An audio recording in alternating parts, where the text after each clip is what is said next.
사람이 만든 책보다 책이 만든 사람이 더 많습니다. 내비책방. 안녕하세요. 내비책방입니다. 오늘 소개할 책, 법의학자 유성호의 유언노트. 후회 없는 삶을 위한 지침서. 유성호 지음, 출판사 21세기 북스입니다. 자, 유성호 교수님은 실제 그것이 알고 싶다, 지금 KBS 스모킹 건 등의 프로그램에서도 자주 나오셨고요. 법의학자로서 많은 부분에서 어떤 사건이 발생했을 때 출연을 하셨죠. 그것에 대한 본인의 어떤 의학적 소견을 말해주시는 그런 인터뷰나 장면들을 많이 보셨을 겁니다. 제목이 유언노트입니다. 유언노트. 우리는 후회 없는 삶을 위해서 어떤 생각을 가지고 살고 계신지, 유언노트를 지금 작성을 해본다면 이게 조금 섣부른 생각이거나 너무 와닿지 않아서 굳이 이런 것들을 해야 하나? 라는 생각이 들기도 합니다. 저는. 하지만 이 책을 함께 보시다 보면 생각이 조금 바뀌실 거라는 그런 마음이 좀 드네요. 죽음을 떠올릴 때 삶은 선명해진다. 살아갈 날들을 위해 죽음을 마주하고 준비하는 시간. 자, 오늘의 책 목차 확인하겠습니다. 자, 목차에서도 우리는 많은 것들을 느낄 수 있죠. 첫 번째 노트, 죽음을 배우는 시간. 죽음을 배워야 한다라는 말이 참 그렇습니다. 애써 부정하고 사는 것이 죽음이잖아요. 반대로 생각하면 우리는 모두 죽을 수밖에 없는데요. 죽음을 입에 올리는 것만으로도 굉장히 부정적인 생각들이 많이 들지 않습니까? 그만큼 우리는 좀 죽음을 두려워하고 있지 않나라는 생각도 듭니다. 자, 첫 번째 노트에서 섭리입니다. 섭리, 우리는 모두 죽는다. 노년, 생의 주기 끝에 죽음이 있다. 인식, 죽음을 바라보는 세 가지 시점.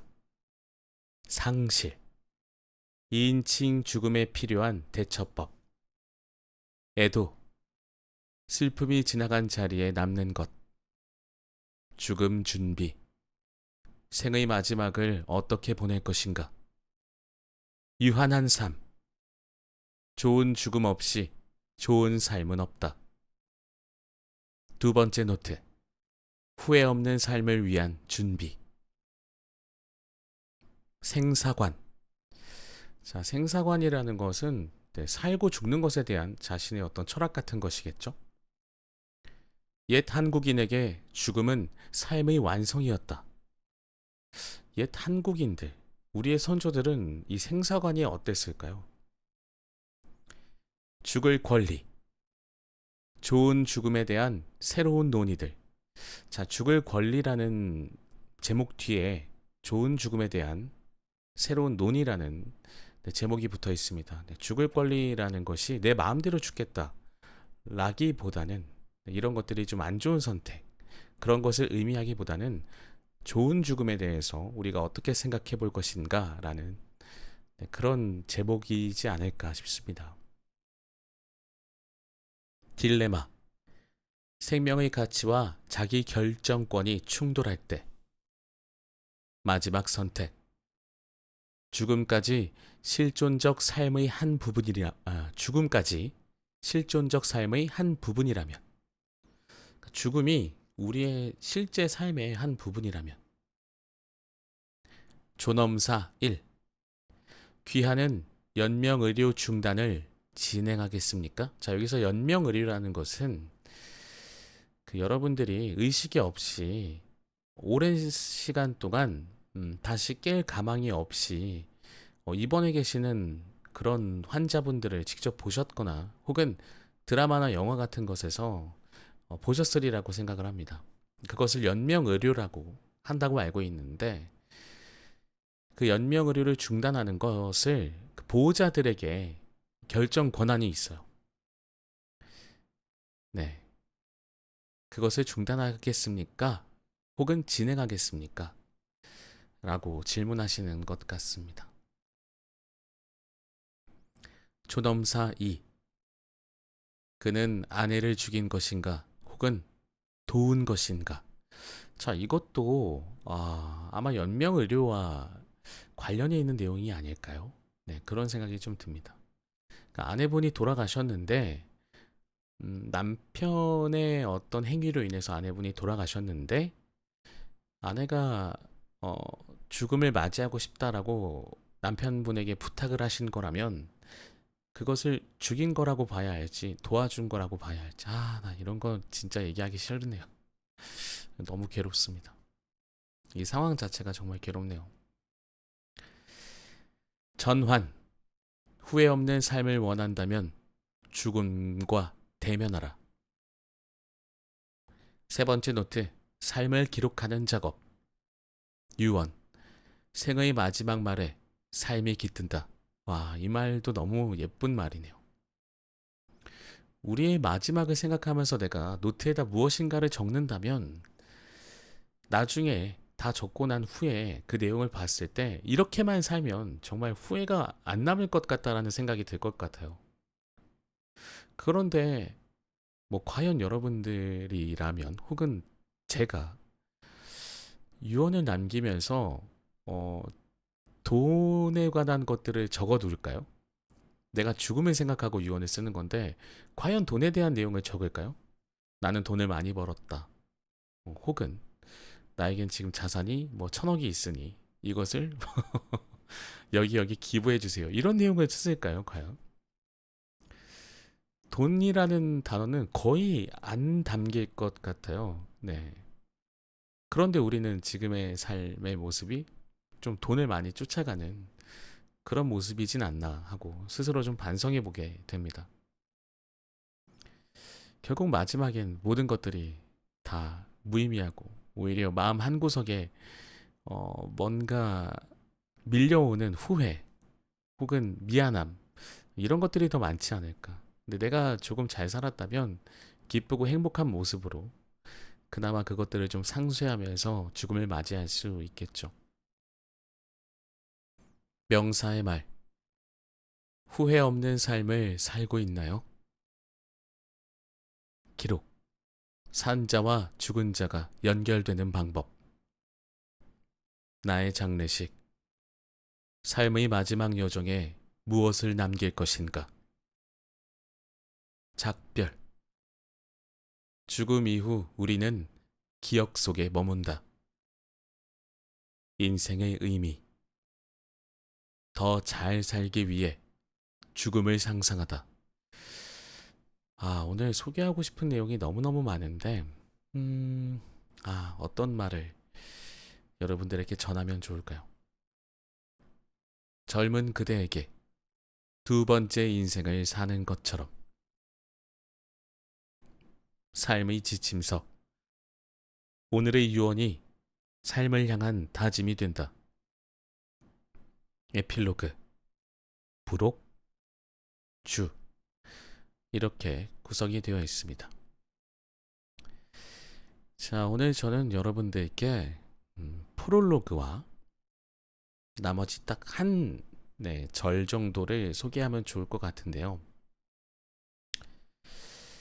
자, 어떤 것을 말씀드리면 좋을지, 소개하면 좋을지. 저는 인생의 의미, 세 번째 노트에 인생의 의미, 더 잘 살기 위해 죽음을 상상하다. 이런 이 부분을 좀 소개해 드려 보도록 하겠습니다. 오늘 여기에다가 책갈피를 좀 꼽아두고 프롤로그부터 시작하겠습니다. 자, 프롤로그에 앞서서 사진과 함께 담담하게 작가님께서 교수님께서 써두신 짧은 글들이 있습니다. 이것도 좀 소개하겠습니다. 법의학자는 죽음과 만나는 직업이다. 나는 지금까지 수많은 죽음을 기록해왔다. 누구나 피하고 싶은 죽음과 정면으로 맞서다 보니 삶과 죽음에 대해 더 깊이 생각하게 된다. 오랫동안 죽음을 떠올리고 공부하다 보면 깨닫는다. 죽음을 가까이 할수록 오히려 삶이 더 선명하게 보인다는 것을. 우리는 모두 언젠가 죽음을 맞이하게 될 것이다. 그러나 죽음은 우리를 기다려주지 않는다. 죽음을 준비할 시간은 더더욱 주어지지 않는다. 지금 이 순간, 유언을 남긴다면 어떤 말을 할 수 있을까? 감사와 사랑일까? 미안함과 후회일까? 우리에게 내일이 없다면 삶의 마지막 순간을 어떻게 준비해야 할까? 지나온 삶을 되돌아보고 앞으로 남은 시간은 어떻게 살아야 할지 자문해 본다. 이토록 죽음은 그 자체로 삶을 대면하게 만든다. 그것이 내가 죽음을 배우고 유언을 쓰는 이유다. 프롤로그. 누구나 행복한 삶을 위해 수많은 계획을 한다. 이를테면 20대에는 12개국을 여행하고 30대에는 사랑하는 사람을 만나 가족을 이루고 40대에는 번듯한 아파트를 소유하고 50대에는 그동안 미뤘던 꿈을 실현하고 60대에는 노년의 황금빛 도약을 꿈꾸는 그러한 삶을 말이다. 이후 노년을 위한 준비는 은퇴자금 이야기에 국한되어 있다. 그 누구도 죽음을 위한 준비나 계획에 대해서는 이야기하지 않는다. 오히려 죽음을 터부시하고 낯설고 두려운 존재로 여긴다. 나는 법의학자로서 수많은 죽음을 목격해왔다. 이런 나로서는 우리 사회가 죽음을 어둡고 두려운 대상으로 여기며 심지어 죽음을 논하는 것 자체를 꺼릴 때마다 아쉬움을 느낀다. 자, 이 부분 밑줄을 긋겠습니다. 앞서 제가 죽음에 대해서 우리 사회가 어떻게 받아들이고 있는지 너무 부정적인 의미로 받아들이고 있지 않나라는 질문을 한번 드려봤었는데요. 작가님께서 이미 그런 것들에 대해서 너무 많은 것들을 느끼고 계시지 않았을까 싶네요. 2019년도에 쓴 책 나는 매주 시체를 보러 간다에서 말한 것처럼 나는 매주 월요일과 금요일에 부검을 한다. 국립과학수사연구원과 협약을 맺고 서울 지역의 변사에 대한 부검을 실시하고 있기 때문이다. 27년간 해온 부검이라는 과정을 통해 내가 알게 된 것은 죽음이 단지 삶의 끝이 아니라는 깨달음이다. 이 책을 쓰게 된 계기 역시 법의학자로서 경험한 수많은 죽음의 이야기가 나에게 남긴 깊은 울림 때문이다. 그 수많은 죽음 중 한 사례가 지금도 생생하게 떠오른다. 오랜 시간 고시 공부에 매진하다 스스로 생을 마감한 한 청년이 있었다. 청년의 가족에게 부검 결과를 전했을 때 가족들은 그의 죽음을 쉽사리 받아들이지 못했다. 도무지 스스로의 선택이라는 사실이 믿기지 않아 부검을 요청한 가족이었다. 끝내 객관적인 부검 사실 앞에서 유가족들은 절망했다. 청년이 죽음을 선택한 까닭이 자신들의 탓은 아니었는지 자책하고 슬퍼했다. 그때 하나의 단어로는 뭐라 말할 수 없는 감정이 내게 깊은 울림을 주었다. 한 사람의 인생이 지나간 자리에 이토록 감당하기 어려운 슬픔만이 남는다는 사실 때문이었다. 사랑하는 이를 갑작스럽게 떠나보낸 유가족들이 겪는 죄책감과 상실의 고통 앞에서 말로는 형용할 수 없는 커다란 안타까움을 느꼈다. 이 일을 오래 하다 보면 급작스러운 죽음에 대해 고민을 많이 하게 된다. 모든 죽음에는 예감이 필요하고 준비가 필요하지 않을까 하는 생각에 자주 도달한다. 죽음을 준비하며 살아간다는 것은 결국 더 충실히 삶을 살아가는 방법이지 않을까? 자, 이 부분도 밑줄을 긋겠습니다. 죽음을 준비하며 살아간다는 것이 더 충실히 오히려 삶을 살아가는 방법이 아닐까요? 그러면 남겨진 사람들 역시 이별의 고통이나 상실감에 휘둘리는 대신 사랑과 이해로 삶을 이어갈 수 있지는 않을까? 우리가 죽음을 삶의 자연스러운 과정으로 받아들일 수 있다면 수많은 죽음의 모습이 바뀔 것이라고 상상해 본다. 물론 죽음의 슬픔은 한순간 쉽게 전환될 수 없는 감정이다.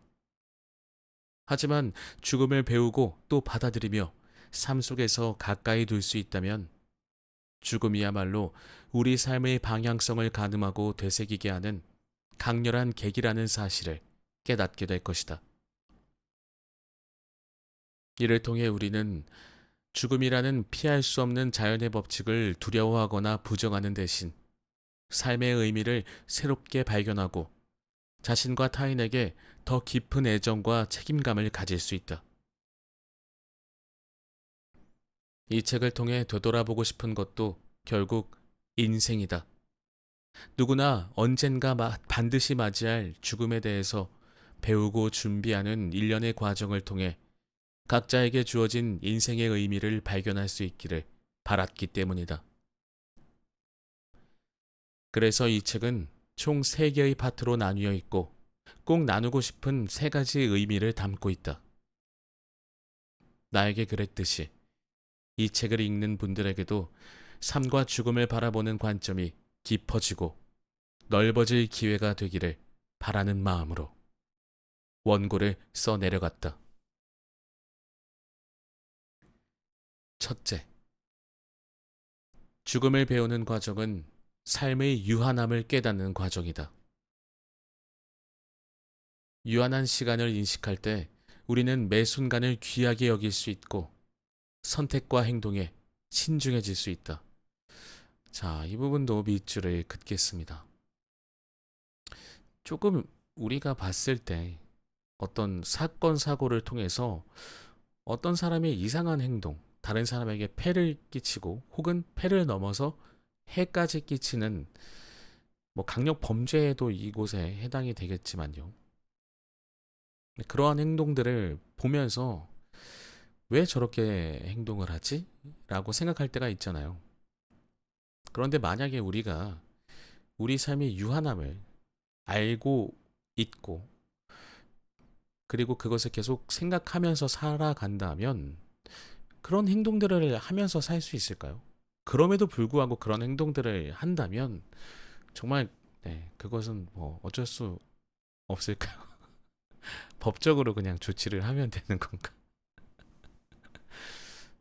제 생각에는 대부분의 이상 행동을 하시는 분들은 자신의 행동이 더 조심스러워지고 또 더 뭔가 이상한 행동들을 안 하고 고귀하게 바뀔 수도 있다고 생각합니다. 얼마 안 남았으니까. 점점 줄어드니까. 모든 것이 영원하지 않기 때문에 삶의 순간은 고유하고 특별하다. 죽음을 의식하면 삶에 더 겸손해지고 내가 가진 것에 감사하게 된다.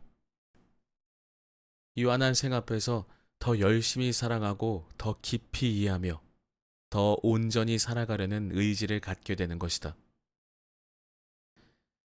우리가 일상에서 흔히 간과하는 것들, 예컨대 사랑하는 사람과의 대화, 자연이 주는 아름다움, 단순한 일상의 기쁨 등을 새롭게 조명하게 만든다. 그리고 이 과정에서 삶에서 중요한 것은 진정 무엇인지 삶의 우선순위를 재정립할 수 있도록 돕는다. 둘째, 후회 없는 삶을 위해 준비하는 과정은 우리가 죽음에 대한 두려움과 회피를 극복하게 돕는다. 죽음이 자연스러운 삶의 과정임을 이해하게 된다면 불안보다는 평온을 느낄 수 있다. 또한 타인의 죽음을 이해함으로써 사랑과 연대의 가치를 발견하고 살아가는 이를 떠나보낸 이들에게 공감과 위로를 건넬 수 있게 한다. 셋째, 삶을 기록하는 과정은 자신이 살았던 삶의 흔적을 남기고 다음 세대에게 삶과 죽음의 가치를 전하는 행위이다. 자, 이것은 유언 노트를 말씀하시는 것 같습니다. 이를 통해 우리는 타인과 지속적으로 연결되며 세상을 떠난 뒤에도 영향을 미칠 수 있다. 이는 삶의 마지막 준비를 도우며 죽음을 준비하는 일이 나 자신과 주변 사람들에게 평안을 주는 과정임을 알려준다. 장례, 연명의료, 유산 등 죽음 이후에 발생할 수 있는 문제들을 미리 정리하고 준비한다면 남겨진 사람들에게 부담을 덜어줄 수 있다. 이는 자신의 죽음을 존엄하게 받아들이는 행위이면서 남겨진 이들을 위한 사랑의 표현이기도 하다. 나는 1년 6개월 전 사랑하는 어머니를 떠나보냈다. 그 이별은 감당하기 어려운 깊은 슬픔을 안겨주었지만 애도의 시간을 지나며 어머니의 삶이 내게 남긴 크나큰 용기를 배울 수 있었다. 무엇보다 어머니와 함께한 시간 속에서 진정한 사랑과 이해의 의미를 깨닫게 되었다. 그때 비로소 죽음이 끝이 아니라 삶이 남긴 흔적을 통해 계속 이어지는 여정임을 깊이 실감할 수 있었다. 이 책은 삶과 죽음에 대한 무거운 고민이 짓누를 때, 인생의 마지막을 어떻게 준비해야 할지 막막할 때, 사랑하는 이를 잃고 슬픔 속에서 길을 헤맬 때, 그리고 삶의 목적이 흐려졌다고 느낄 때, 독자 여러분께 따뜻한 위로와 방향을 건네고자 하는 마음에서 시작되었다. 죽음을 막연한 두려움의 대상으로만 여겼다면 이 책을 통해 삶의 자연스러운 일부로 받아들이기를 바란다. 또한 삶과 죽음을 성찰하는 과정에서 삶의 목표와 방향성을 다시금 정립할 수 있는 계기가 되기를 희망한다. 마지막으로 죽음을 배움의 기회로 삼아 현재를 더욱 충만하게 살아갈 동기를 얻었으면 한다. 우리는 죽음을 상상할 수 있기에 더 나은 삶을 선택할 수 있다. 2025년 4월 유성호 작가님 대신 읽었습니다. 프롤로그만 읽었는데 참 생각이 많아지네요. 그리고 그만 읽고 싶네요. 여러분들이 직접 읽으시면 너무 좋을 것 같네요. 여러분들이 직접 읽으셔야 되는데 이거 무조건 꼭 한번 읽어보시기 바랍니다. 자, 딱 한 절만, 딱 한 절만 소개를 더 드려보고 본문에서 벌써 먹먹해집니다. 생각도 많아지고 참 좋은 책을 만났습니다. 죽음을 가까이에 두고 있는 사람, 과연 자기의 인생을 허비로 낭비할까요? 근데 죽음이 가까이에 있는 사람들이 죽음이 가까이에 있다기보다는 죽음을 자연스럽게 상상하고 생각할 수 있는 사람들이 더 삶에서도 활력이 넘치고 더 많은 것들을 할 수 있겠다라는 생각은 드네요. 뭐 예전에 이런 얘기 있었잖아요.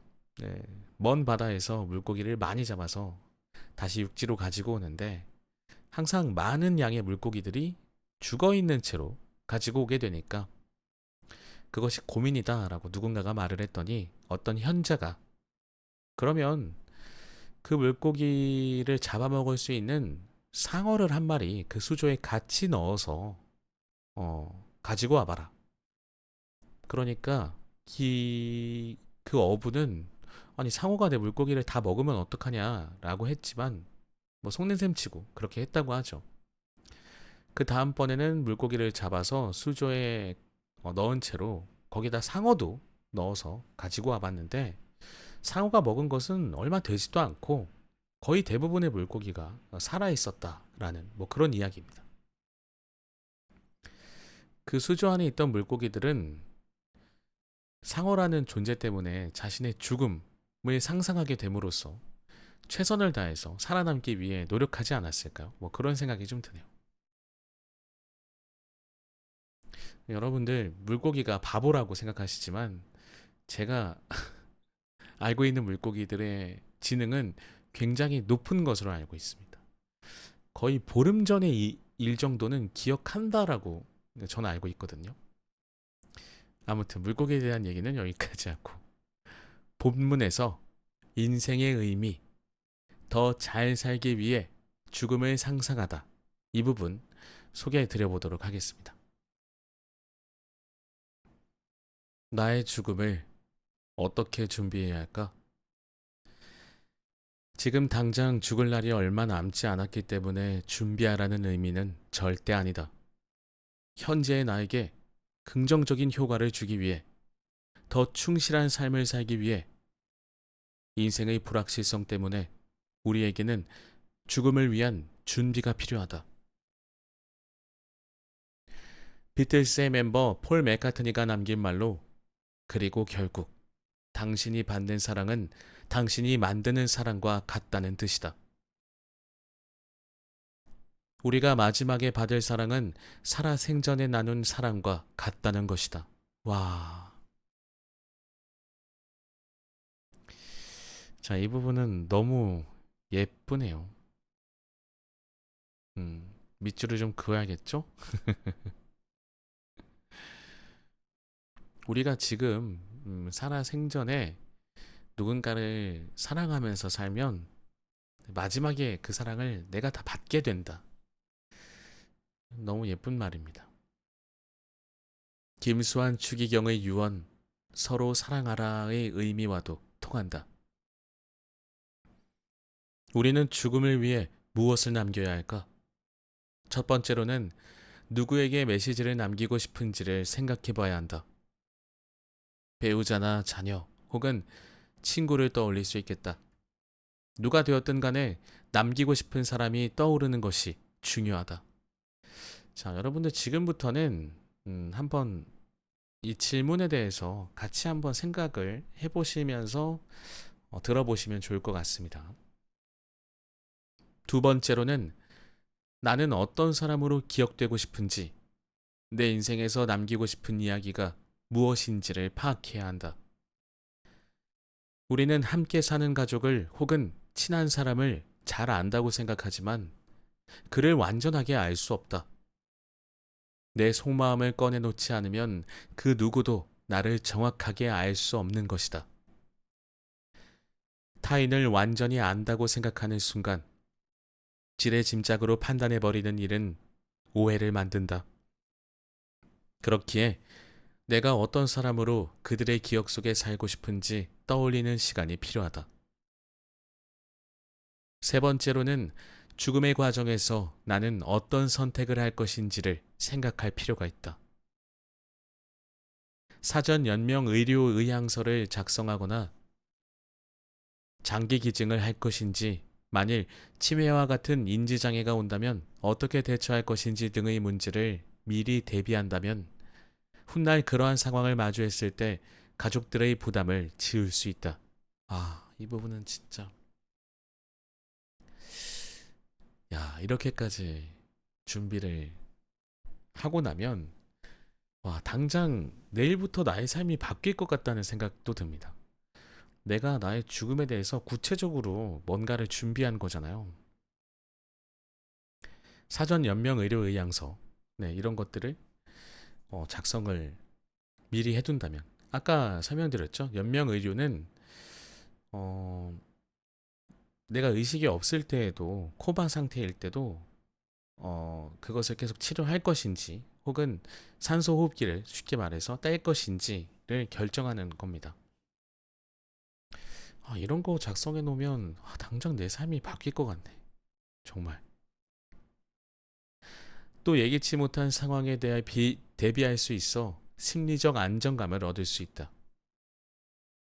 나의 존엄한 죽음을 위해 삶의 마지막 결정권을 행사하는 것은 중요하다. 네 번째로는 사랑하는 사람들이 나의 죽음 이후 어떻게 행동했으면 하는지를 작성했으면 한다. 사랑하는 이들이 나의 죽음 이후 죄책감에 시달려서 내내 우울하기를 원하는 사람은 아무도 없을 것이다. 당연히 남겨진 이들이 하루빨리 일상으로 돌아가 나를 상실한 슬픔을 잊고 다시금 행복해지길 원할 것이다. 상실을 수용하고 일상에 복귀하기 위해서 또 사랑하는 사람들을 위해 나의 죽음 이후 해주었으면 하는 행동을 적어보았으면 한다.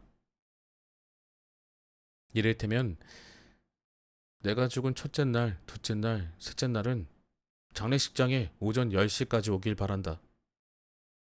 저녁 10시 이후에는 조문객을 받지 말고 바로 집으로 가서 자라. 넷째 날부터는 너무 슬퍼하지 말고 점심은 맛있는 것을 사 먹어라. 이후에는 내가 남긴 책이나 소지품을 중고품으로 팔아주었으면 한다. 와 같은 지침을 말이다. 남겨진 이들이 갑작스러운 상실에 빠져 있을 때를 위해 할 일들을 미리 작성해보자. 그러니까 나의 장례식은 이렇게 해줘. 오전 10시까지 조문객 받고 저녁 10시 넘으면 조문객 그만 받고 너네도 가서 좀 쉬어. 넷째 날부터는 이제 울음 뚝 그치고 점심 맛있는 거 먹고 내 소지품, 내 유품은 뭐 중고품으로 처분해줘. 뭐 이런 식으로. 야, 이렇게 써놓고 나면 어떤 생각이 들까요? 여러분들 유언노트 꼭 한번 써보셔야겠습니다. 당연히 저도 한 번쯤은 써봐야겠습니다. 우리가 마지막에 받을 사랑은 살아생전에 나눈 사랑과 같다. 이 부분 너무 예쁘죠? 계속 소개하겠습니다. 다섯 번째, 나의 재산을 어떻게 할 것인지를 미리 공지하면 좋겠다. 이 부분도 중요하죠. 돈은 많든 적든 문제 발생의 원인이 된다. 네, 이 교수님의 해안이 여기서도 나옵니다. 다툼의 원인, 분쟁의 소지가 가능한 한 없도록 자기 자산을 틈틈이 정리하는 것이 중요하다. 여섯 번째, 사랑하는 사람들에게 진심으로 남기고 싶은 당부를 적었으면 한다. 마음을 다해 상대방에게 하고 싶은 말을 꺼내어 보자. 그동안 쑥스럽다 하는 핑계로 말하지 못했거나 바빠서 무심코 지나친 일들을 천천히 떠올려 보는 것이다. 한번 표현하고 나면 그 다음부터는 말을 꺼내기 쉬울 것이다. 자, 그러니까 이 노트를 적으면서 내가 이 노트에다가 그동안 하고 싶었던 말을 한번 써봄으로써 실제로 입으로 상대방에게 그 말을 꺼낼 수도 있게 될 것 같아요. 한번 써봤기 때문에. 마지막으로 자신의 죽음을 준비하기 위해서 추천하는 방식이 있다. 바로 미래의 내 부고를 작성하는 것이다. 참. 써보면 어떤 생각이 들까요? 수많은 부고를 보았지만 아직도 니나 리 베이커라는 사람의 부고를 잊을 수 없다. 자, 그러면 니나리 베이커라는 사람의 부고를 소개해 보겠습니다. 그녀는 당신이 만나자마자 몇 초 만에 사랑에 빠질 만한 그런 타입의 여성입니다. 그녀의 멋진 태도와 웃음, 미소는 당신의 영혼에 울림을 줄 수 있습니다. 햇살처럼 밝게 빛나는 사람이었고 그녀가 가는 곳마다 밝은 햇살이 비추었습니다. 단 세 문장으로 그녀가 떠난 길이 빛나는 듯하다. 이렇게 낭만적인 부고는 아니더라도 나 없는 내일을 상상하며 부고를 쓰다 보면 살아온 인생을 되짚어보는 기회가 된다. 그때 미처 깨닫지 못했던 삶의 가치와 소중한 순간을 발견하게 될 것이다. 그리고 그것은 앞으로의 인생에서 이루고 싶은 목표를 설정하고 더 충실하게 현재를 살 수 있는 동기부여가 되어줄 것이다. 네, 오늘의 책 법의 학자 유성호의 유언 노트였습니다. 이 책은 유언에 관한 유언만을 다루는 내용이 절대 아니죠. 죽음을 생각함으로써 지금 현재의 나의 삶을 되돌아보게 만들고 내 삶을 또 살아가게 만드는 그런 책인 것 같습니다. 자, 오늘의 책 너무너무 추천드리고 싶습니다. 네, 꼭 한번 읽어보시길 바랍니다. 정말 많은 생각이 들게 하는 이런 책들이 너무나 감사합니다. 저는 다음 시간에도 재미있고 유익한 책으로 인사드리도록 하겠고요. 지금까지 들어주신 모든 분들 항상 건강하시길 바라고 좋은 죽음을 떠올림으로써 현재의 삶까지도 행복하고 좋은 삶을 사셨으면 하는 바람입니다. 저는 다음 시간에 다시 인사드리겠습니다. 감사합니다.